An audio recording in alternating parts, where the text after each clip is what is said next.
Good morning. Welcome to a special meeting of Hardin County Commissioners Court. Today is Monday, October 4th, 2021. It is 9 a.m. and all members of the court are present.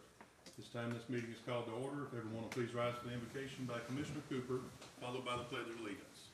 Thank you, Judge. Before I say the prayer, I would like to take a moment to reflect on the memory of late Justice of the Peace Kathy Simpson.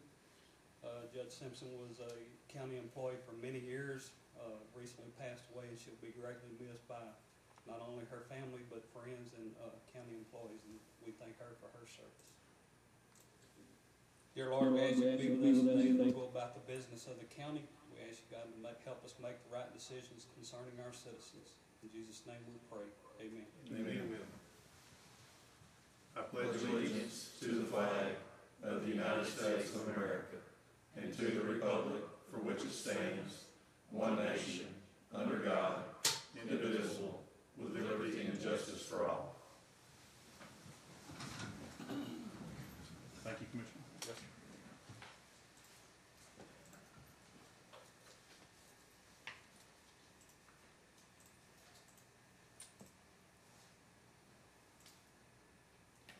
Ms. Jax, would you step up to that computer and it should come up and say start video and say yes or okay? Want to go ahead and hit your start video? Yes, ma'am, please. Thank you very much. All right, item number 3 on the agenda is a presentation by Mr. Robert T. Bob Bass with Allison Bass and McGee, LLP, concerning the process and timeline for the 2020 redistricting.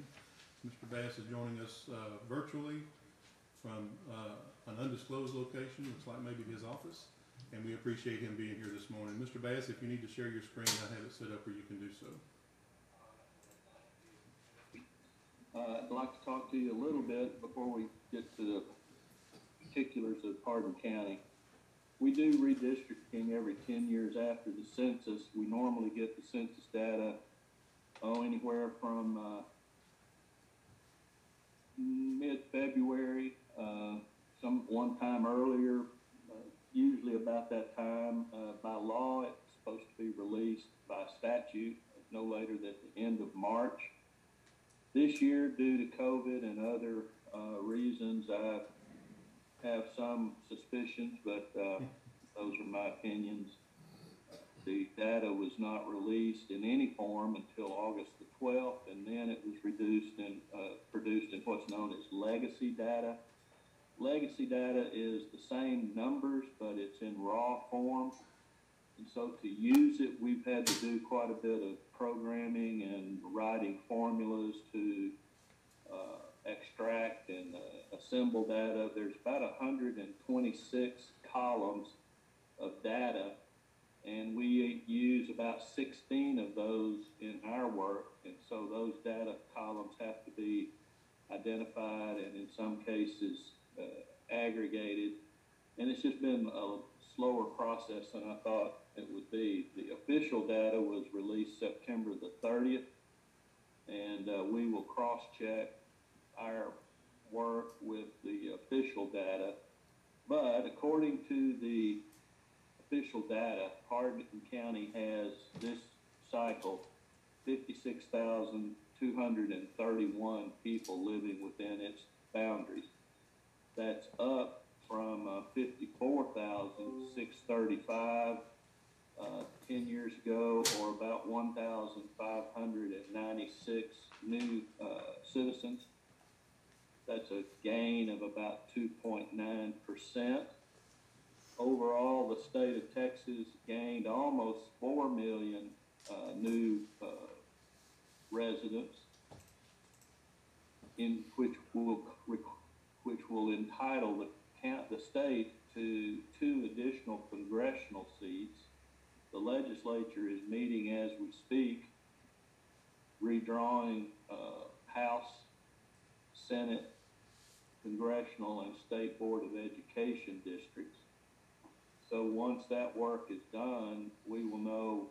I've not looked exhaustively at the various maps, and they're not yet anywhere near the end of the negotiation and work on those maps. But normally they will take whole counties, but their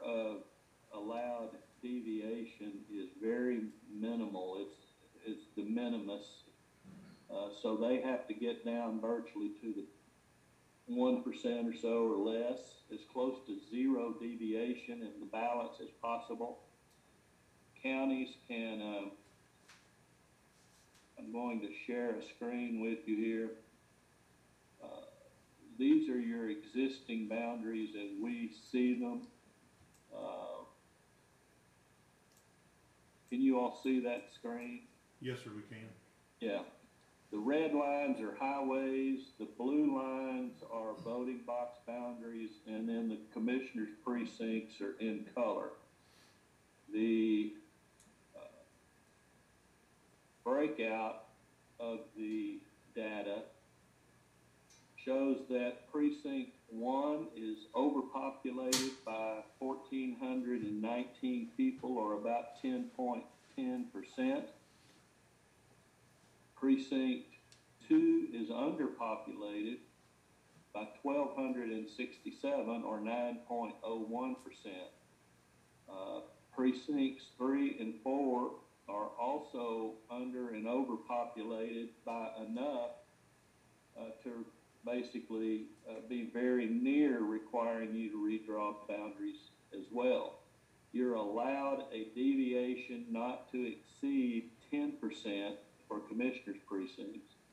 And so we take the highest precinct above the ideal at 10.10%. By itself, it's enough to require redistricting. But precinct 2 is 9.01%. So you add those two together, the highest and the lowest, disregard the minus or the plus sign, and you get a 19.11% total maximum deviation. So over 10%, you're required by law to redraw the boundaries, so you're double the allowed limit, you might say. In the boxes below, we show the breakout of Anglo population for the precincts, Black population for the precincts, American Indian, Asian, Hispanic, Hawaiian or Pacific Islanders, other, and then multi-race. The county is made up of 83.47% Anglo, 5.40% Black, 0.34% American Indian, 0.71% Asian, 6.08% Hispanic, 0.06 Hawaiian or Pacific Islanders, 2.26% other, and 3.68% multi-race. Now this is the total population box. We do the same thing for voting age, 18 and over, and by that statistic, the county is 85.05% Anglo, 5.36% Black, 0.35% American Indian, 0.73% Asian, 5.04% Hispanic, 0.07% Hawaiian or Pacific Islanders, 0.23% other, and 3.1% multi-race. The purpose of this is to help us identify, if you would, whether or not a realistic minority majority district could be formed in Hardin County. To assist us in that, we also look at where that population is distributed. This is the Hispanic population distribution chart showing in yellow and red where the majority of that census block is composed of Hispanic persons. The green are where the population is 50% or less. So unless you're seeing yellow or red, it's hard to make a majority, and yet at the percentages, it would probably not be possible unless all of that population were very densely packed in one place, which it is not. It's fairly well dispersed around the county. Likewise, the Black population is a little more concentrated in Koontz up in this box.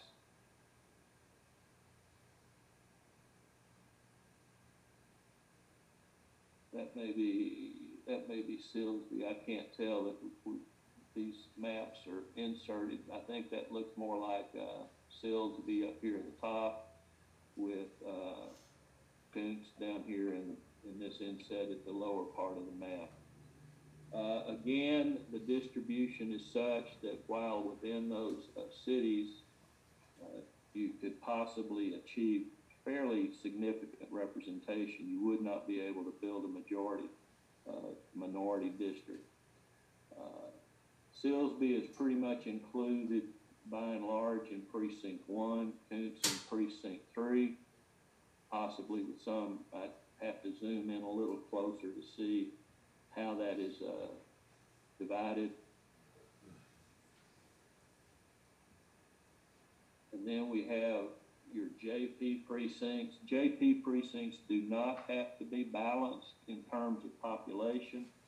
They are considered to be judicial offices rather than representative offices. It is the executive bodies of single-member district jurisdictions. That would include cities, school districts, hospital districts, water districts, any kind of governing body that has the ability to levy a tax and that is has their members elected from single-member districts is required by statute and constitutional law to look at their boundaries after redistrict or after the census to see how much they are in or out of balance. And like we say,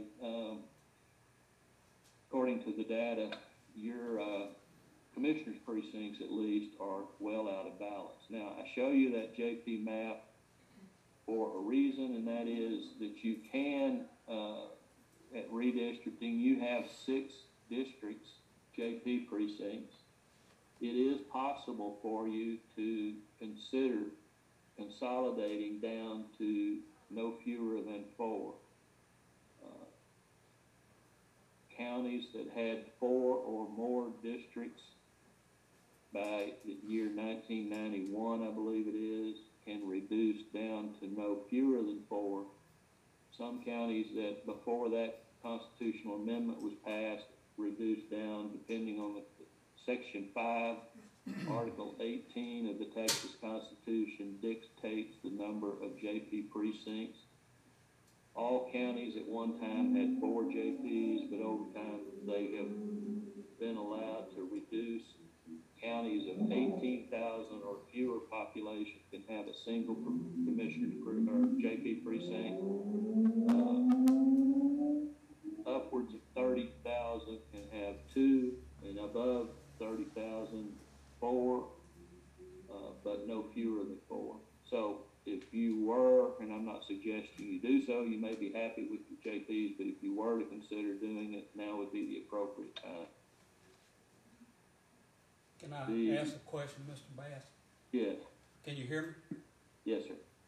If we decided that we were going to reduce the number of JPs and constables in Hardin County, and we did that through redistricting now, I believe the way the elections are set up, the JPs are currently up for election, and the constables will be in 2 years. If I understand the statute correctly, if we redistricting, excuse me, if we did redistrict and reduce the number, the current constables who are in office would maintain that throughout their other 2 years. Is that correct? That is correct. Redistricting does not terminate the term of office. So someone who still has 2 years left in a term gets to serve that out. They serve it at more as an at-large office holder. For example, if you were to reduce down to 4, for example, and run those lines coextensive with your commissioner's precincts, which is a common practice, it has the net effect, if you do that, of periodically redrawing the JP precincts as well, but it keeps those balanced in terms of population, which populations does make some equate somewhat to case law or case filings, dockets, and that sort of thing. But any JP or constable would hold over as a JP, and they would serve essentially as a place two office holder in the precinct that they now would be officed or residing in. So that does not result in an immediate budget savings per se, but over time it would. Thank you. Thank you.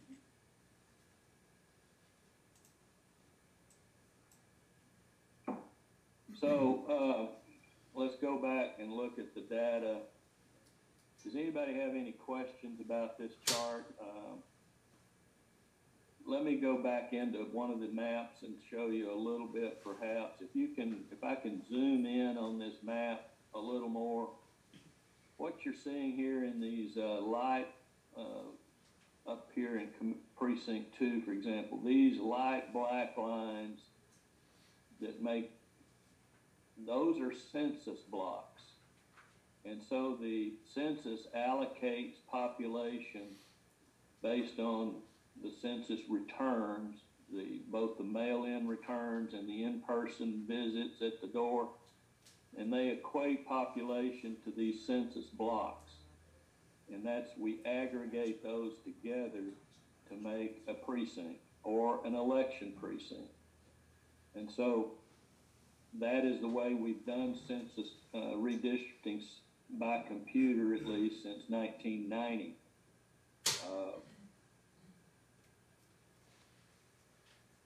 In the past, we have described the district by a list of the census blocks because there was not really a good way to do a narrative description of the precinct. Back in the day, I guess, before census blocks, it was often a narrative description of the precinct or the election precinct. We may be able to this year to give you again a narrative description, so if there's some confusion about where the boundary falls, we will have a narrative, I think, that we can produce in most cases that will describe verbally the district. Now, our practice is first to draw the commissioner's precincts, then we come in and do the election precincts. It's required by law that an election precinct contain territory from no more than one Commissioner's Court precinct, JP Court precinct, Congressional district, State Rep district, State Senate district, or State Board of Education district. So in order for you to hold elections effectively and efficiently, you still have to have election precincts. Now, you can size those upward possibly from where you are now. You can go up to 5,000 if you're on an automated voting system. And most counties, if not all, use now automated voting systems. And a lot of counties have unified or unitary voting on election day. You vote at one location or perhaps one in each precinct. Are y'all on a unified system now? No, sir, we're actually all paper. So we have Still on paper? Yes, sir.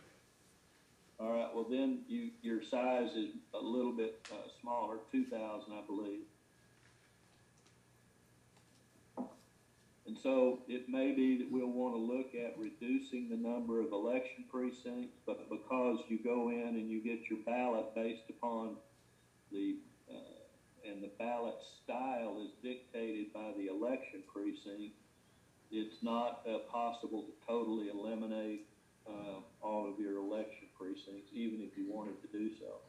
So we will look at that, and then when the legislature finishes drawing its boundaries, the state boundaries, the state rep, state senate, congressional, state board of education, and if Hardin County is split by any of those state lines, we will have to come back in and adjust the election precincts to take into account any split that of the county that the legislature imposes on you. So those are the steps that we will need to go through. What follows next is essentially sitting down either remotely or in person. Eric McGee, my partner, has been assigned Hardin County, but because I had already talked to the judge about holding this briefing, I'm doing it, but Eric will be your contact just going forward. He will be getting with you in the near future about setting up opportunities to sit down with you and work on redrawing these lines to accommodate appropriate levels of balance. So the redistricting will take place between precincts. Actually, all 4 precincts are going to need some modification. You're going to need to adjust the big disparity between precincts 1 and 2, and you're going to need to also adjust 3 and 4 somewhat to address the disparities there, because as I say, they both approach 10%. They're very near 10% in their own right. So that being said, I think I may have lost. Y'all still seeing the map? Yes, sir, we see it. Okay.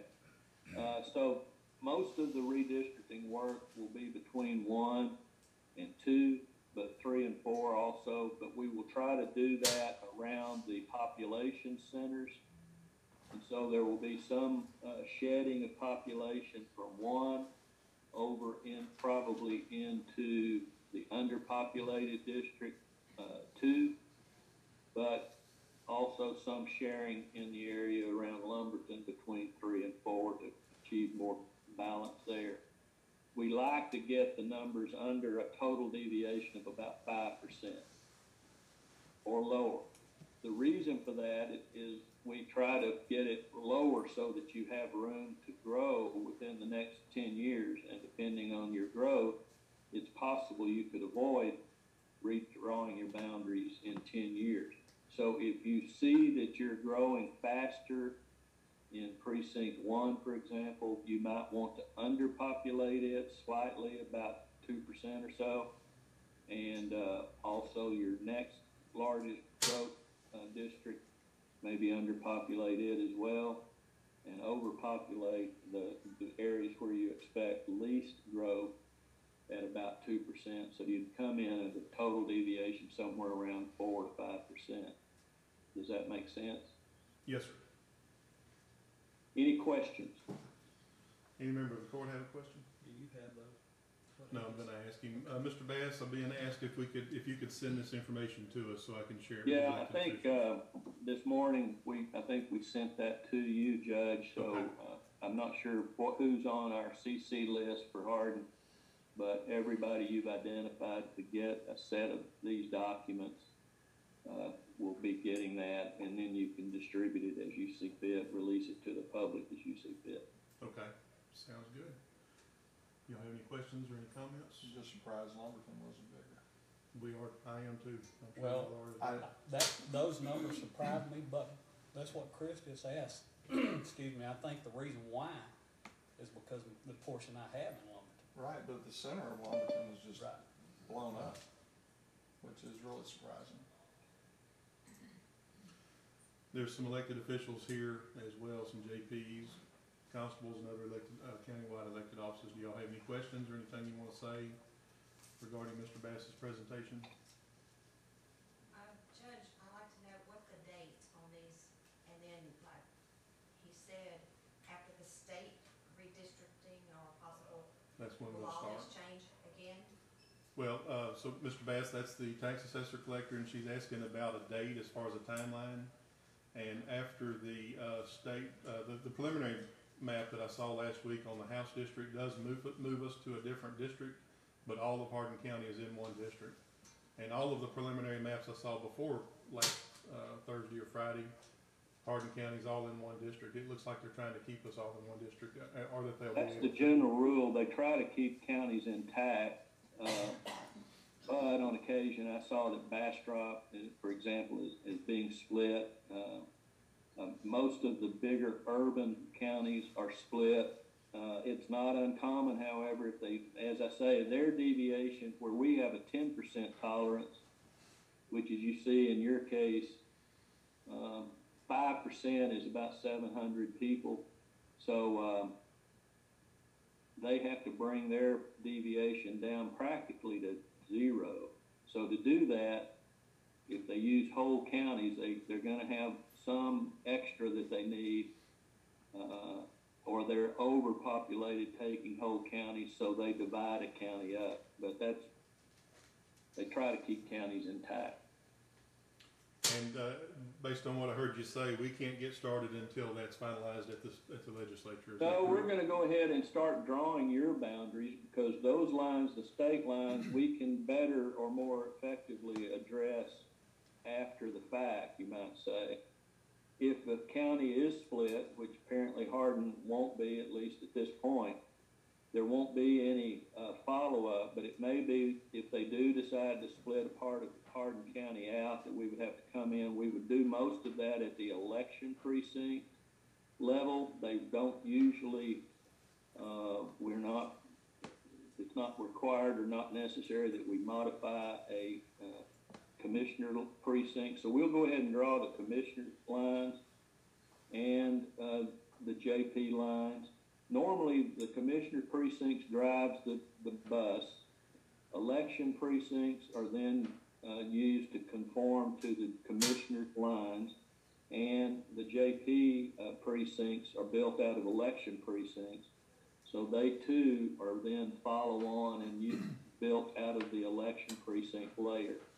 So the first job is to get the commissioner's precincts balanced, and then to go in and appropriately size. You may have some voting boxes that have too many registered voters, so we'll want to reduce them in size. Others, you'll want to increase up to the limit of about 2,000 registered voters. Of course, now we have total population data in the census.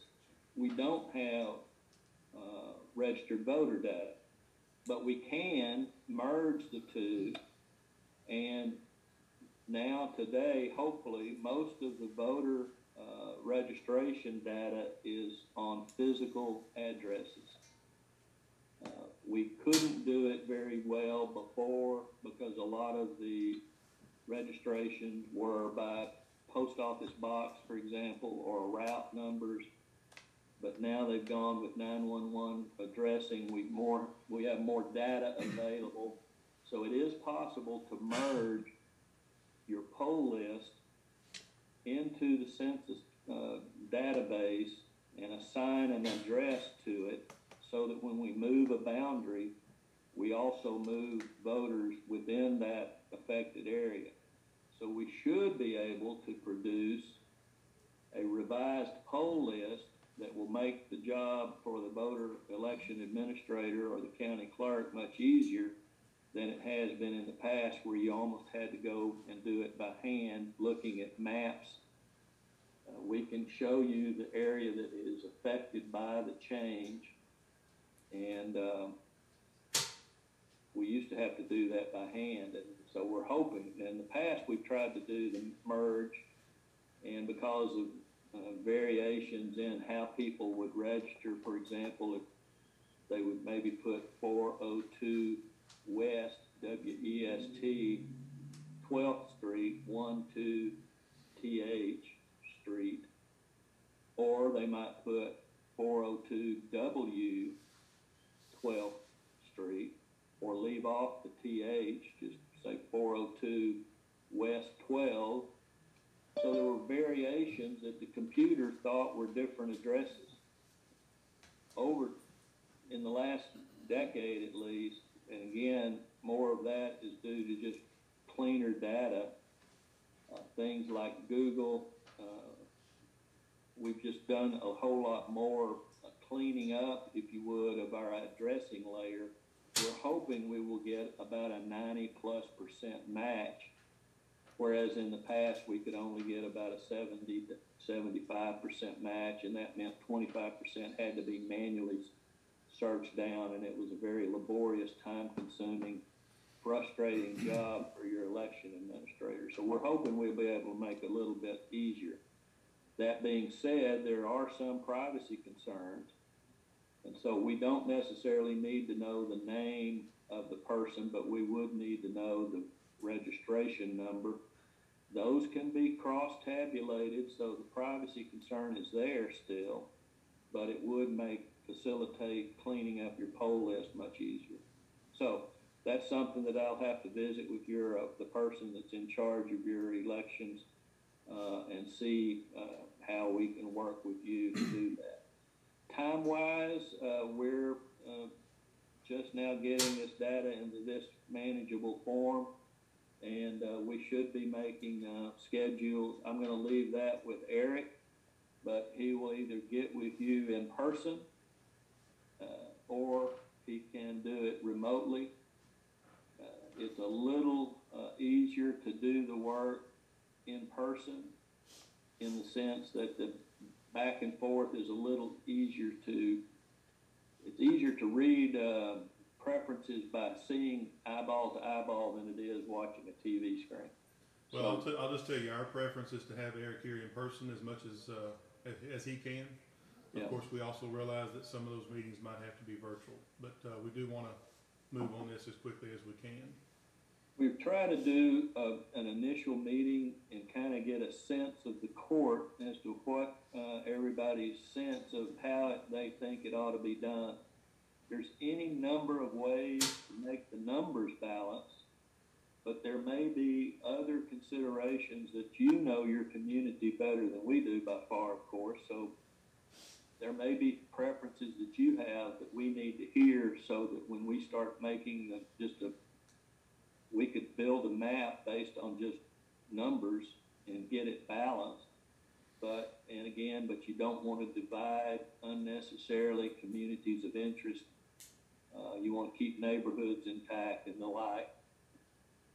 Once we get to that stage, we also will try to leave city dwellers in one precinct rather than putting an election boundary that leaves some of people voting outside, that are inside the city, but they vote in a box that's rural in nature. So that way the administration of the city election, you would try to have an election precinct that has all city dwellers in it and not have a mix with rural and city.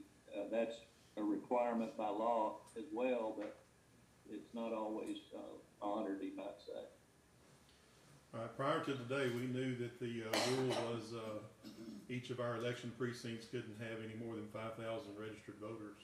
And we do have two that exceed that, but it sounds to me like since we have done away with the voting machines and gone back to paper, has that rule changed for us and now it's 2,000 is the maximum?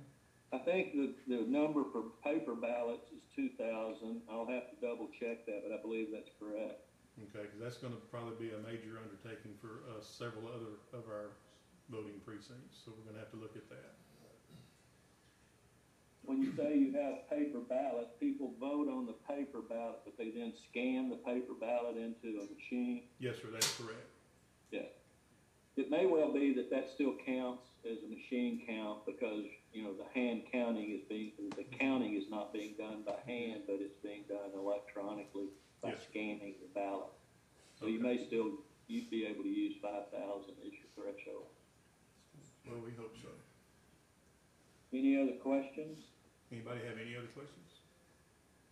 The email did come through at 9:01, and I'll forward that to every elected official. You'll get it by noon at the very latest.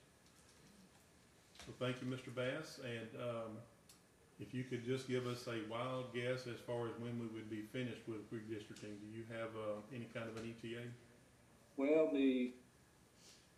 there is a bill that was passed, Senate Bill 13, that was passed in the first call session, and it says it sets up a tiered primary date and filing deadline based on when the legislature finishes its work and gets the governor's signature on a plan. If that is done by November, by October, I think it's, I'd have to read the bill again. I've not looked at it lately. But it is possible that if they can get everything in place, that we would still have a March primary. I'm skeptical. I think it's more likely there will be a May primary like there was 10 years ago. They pushed because the legislature didn't get the work finished in a timely manner. They pushed the primary back to a May primary. That may well happen again. I expect we will need to be complete with our work by middle of December, probably at the latest. That would allow them to do a May primary. That would push the filing deadline back from a November 15 date to more like a middle of December date. So those are still in flux. It just depends on when the legislature finishes up its work. All right. Anything else from the court?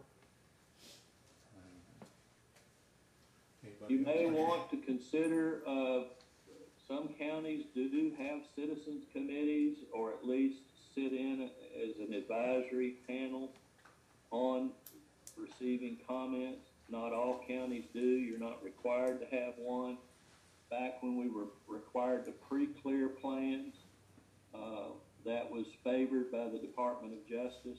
The Supreme Court in 2013 in the Shelby County case out of Alabama held that voting Section 5 of the Voting Rights Act was no longer factually supported. The Congress needed to do new fact finding. The bill that's pending, the Voting Rights Act bill that's pending before the U.S. Congress now, would reinvigorate Section 5, but it would not take effect this cycle. So we don't have to do pre-clearance. That usually took between 2 and 6 weeks of time that we won't need to invest in this time. But that doesn't mean you don't have to follow the Voting Rights Act. It just means that there's not a pre-clearance requirement. So I think we can probably get this work done in 1, 2, or 3 workshop sessions with the court or the committee or both. But we try to do the initial meeting in person and maybe do one of the subsequent, and then we would have a final public hearing with notice in the newspaper that for public comment as the court considers 1, 2, or 3 alternative plans. Our contract with you calls for up to 3 alternative plans.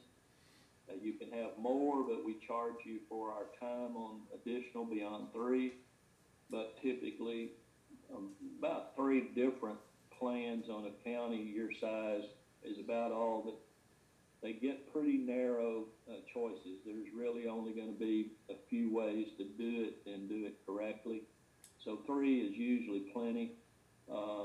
Larger counties sometimes tend to be a little more complicated, but I expect we can draw 3 plans that meet with general legal, satisfactory legal plans, meaning they meet the Voting Rights Act, they comply with the one man, one vote numerical balance test, and it's just a matter of local preference then which of the plans you opt to adopt as a final plan. But you would need to hold a public hearing before adopting, and we would assist you with all of the notices and so forth and so on that are required before that. So that's the game plan going forward. As I said, we need to get this done as quickly as possible. It's taken us more time to get the data where we felt comfortable and confident in it. But I think we're at that point, so we're ready to get on the road, and Eric will get with you, Judge, in the near term, set some firm dates. Sounds great. Anything else? don't know that we've made a final decision on a citizen committee, but my recommendation is that we don't have one. The reason is because, in the very beginning, some of the preliminary information that we received from, Mr. Bass or from his office is that the reason to have a citizen committee is so that if they select a certain set of boundaries that maybe, some people don't like, well, we can just blame them for that, but I think that's our job to do that. Another thing is if the citizen committee recommends Plan 1, but the court goes with Plan 2, well, then that doesn't look good either. And I also think it might take us a little more time, so I think it's our duty to do this, and we'll be the committee. If y'all agree with that, that's how I think we should proceed. And any elected official, you know, especially the JPs and the constables who have a stake in this, if there's any changes made, and any other elected official that has or wants to give any input, we're welcome to that. They are welcome to do that where we want to hear it. Mr. Bass, I really appreciate your time today. I think we kept you a little longer than we anticipated, but a lot of great information for the court and the employees and elected officials and the public, and we really appreciate it, and we look forward to hearing from Eric in the near future. Very good. Thank you, Judge. Thank Appreciate you. it. Have a good day. You bet.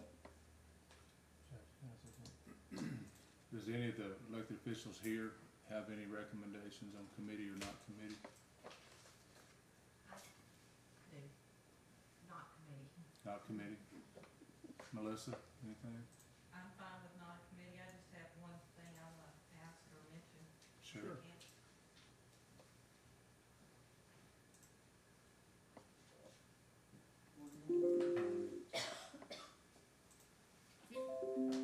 Yes, ma'am. I thought you'd wait for me to do something.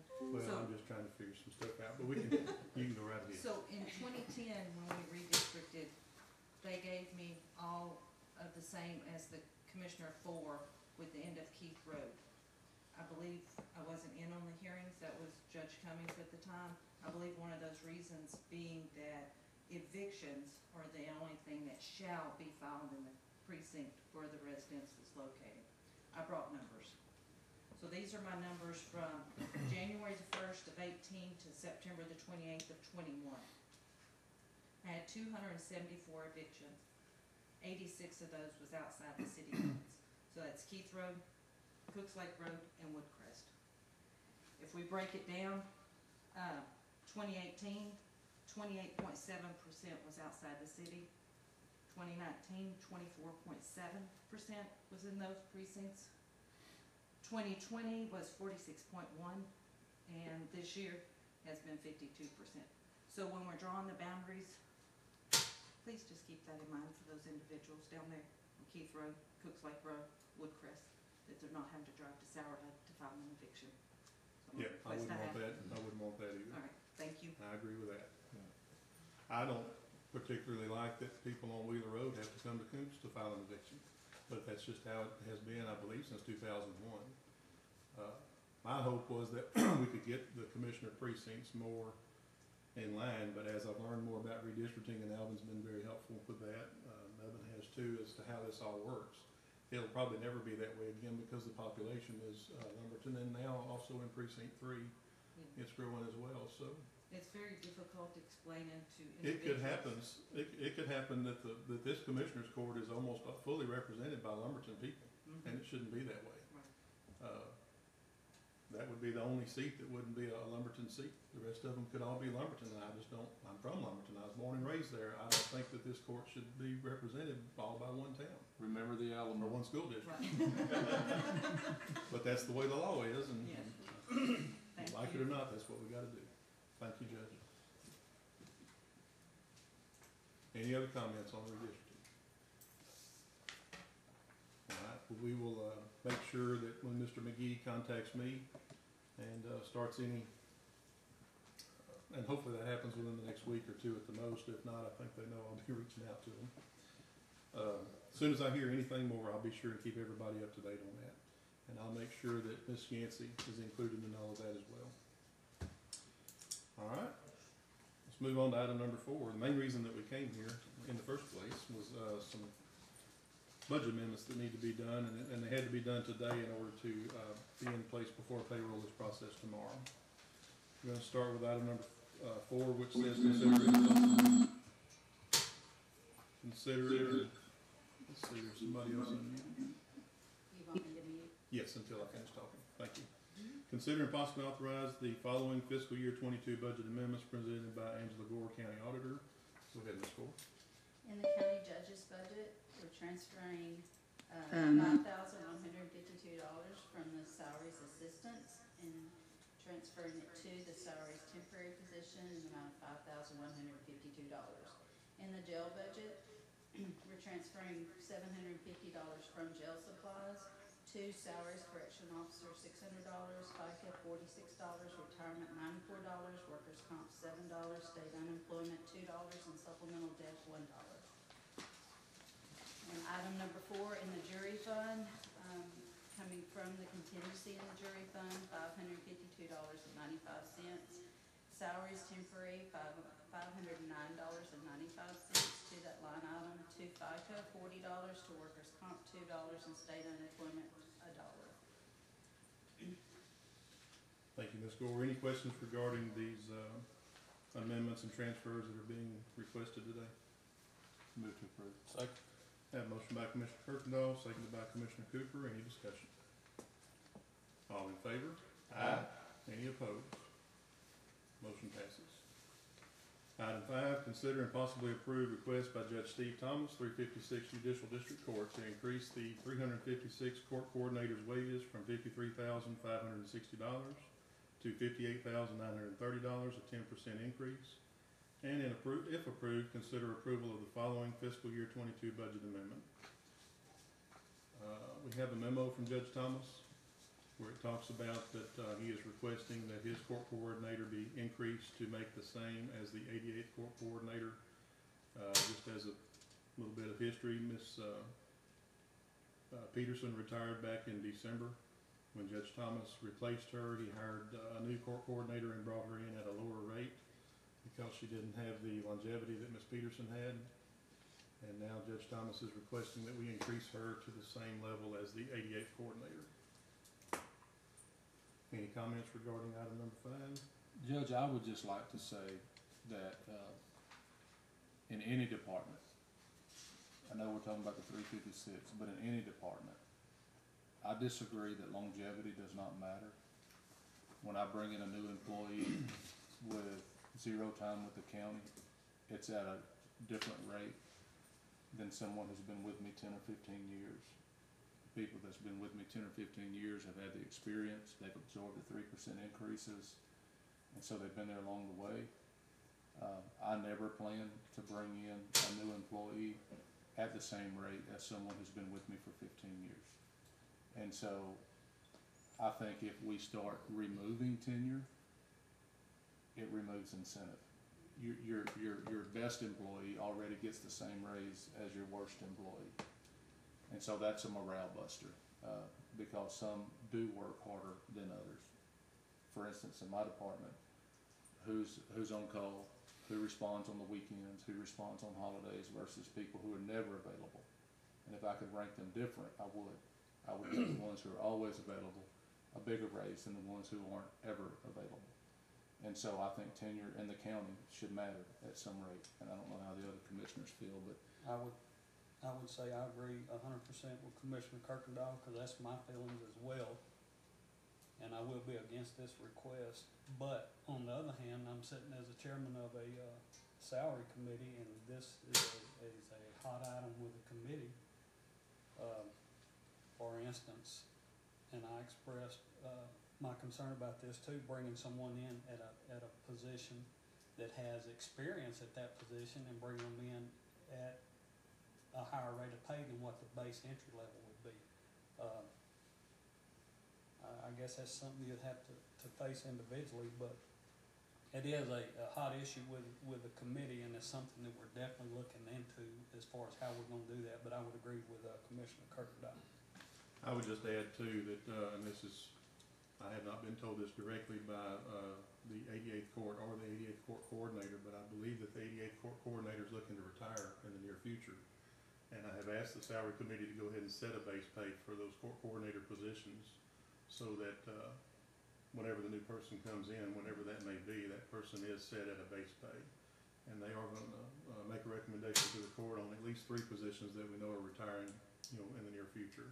And we'll be setting those hopefully here in the next, you know, Well, 4 to 6 weeks. In order to be official, the court would have to set it, but the recommendation from the committee is to put it at this 53, this entry-level number, so. Any other comments or questions regarding that?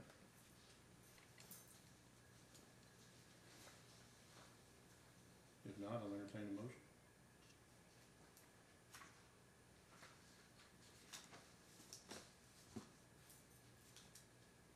All right, hearing no motion, going once, going twice, we'll move on to item number 6. Item 6, consider and possibly authorize the following fiscal year 22 budget amendment requested by Aaron Tucker, Director, Technology Department. This is a move of $18,810 from the contingency general line item to the computers and parts line item. You have a memo from Mr. Tucker, and he's here virtually if you have any questions. Long story short, they ordered a piece of equipment that was due to arrive by the end of August, and due to COVID, the company has said that there's a delay in the parts. It was supposed to have shipped 2 weeks ago, was the last date they had, and it did not ship, and I believe the date they have now is it's supposed to ship at the end of this week. So Mr. Tucker is asking to move that money from, basically it would be from last year's budget to this year's budget to make that purchase. So on. Second. That motion by Commissioner Cooper, seconded by Commissioner Kirkendall. Any discussion? All in favor? Aye. Any opposed? Motion passes. Item 7, consider and possibly authorize request for approval to submit application for the Walmart Community Grant. If awarded, these funds will be utilized for the annual Christmas tree lighting event at the courthouse. This event is scheduled for December 7th, 2021 at 5:30 p.m. And this is being requested by Regina Bolton, the Health Inspector, and Glenda Jacks, the Crime Victims Assistance Director. So moved. That motion by Commissioner Young, second by Commissioner Kirkendall. Any discussion? What is the amount of these grants? Do you know? Don't you get one from each of the Walmarts? Is it 2,000 each? It's 2,000. Okay. Any other discussion? All in favor? Aye. Any opposed? Motion passes. Ms. Jacks, just keep in mind that if y'all are awarded those, you have to be sure and come to court and the court has to accept those donations, and we have to do a budget amendment to put them in the bank. Just wanna make sure. Item 8, discussion only of any item not on this agenda without taking any action. Anybody have anything they wanna discuss? Yes, ma'am. Come on up, Ms. McWilliams. I'm sorry I missed last court, but the bank is changing over. We'll be with the same bank, but, Hardin Bank is going to PNC Bank. All of our accounts will just transfer over, and I've been working with them to make sure everything's smooth over. We may need a little bit, from what I'm understanding, the, little machines that we upload checks may not be compatible, so we may need a little help there. We're using the ones that Josh from Wells Fargo left with us, so I'm sure they're out of date, but, we are transitioning over, same contract, everything will be the same, the bank just got bought out, so. When will that go into effect? October 11th, over the Columbus Day holiday, they'll be actually doing the change. When we come back on that Tuesday, we'll be under PNC. They assure me that everything will be back and forth between both of them for about 3 months before we have to do the hard change. Okay. It's a lot of work for you.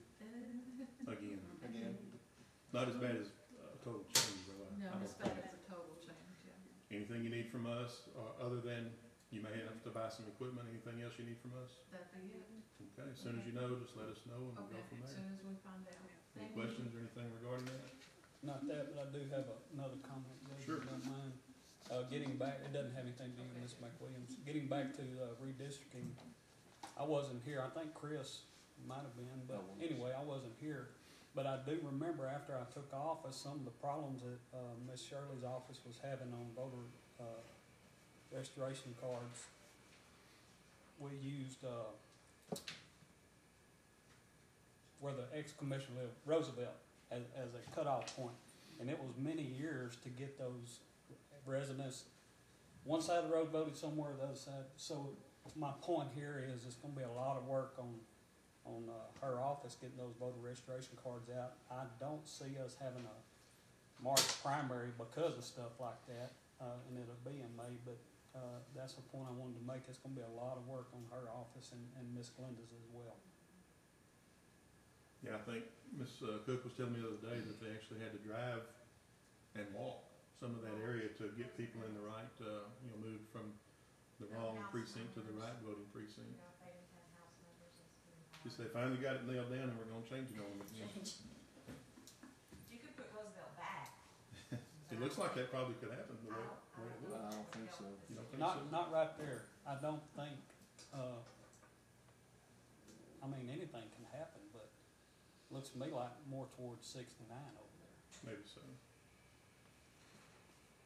All right, anything else? We have, passed y'all's line item, but if y'all would like to say anything, we'll come back to you. We were just fixing to adjourn. I'm sorry. That's okay. I'm sorry. No problem. There was no motion made on the line item, so there was no vote taken. Okay. Is there anything you wanna say? Nope. Okay. All right. Our next regular meeting is Tuesday, October 12th at 10 a.m. We have 2 commissioners that'll be at a conference, but they'll be joining us remotely. Anything else? If not, we'll move on to item 9. Move to adjourn. Second. Have a motion by Commissioner Perkindall, seconded by Commissioner Cooper to adjourn. All in favor? We are adjourned. Y'all have a great week.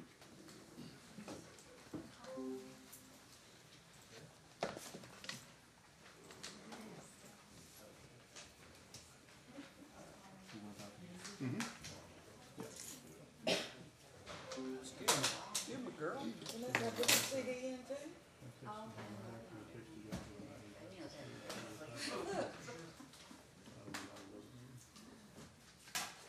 It's just it's a bond. I've already talked to it, but I'll talk to it. We're on the record, Commissioner. We didn't start. It's still. I know, I saw him hidden file. Oh,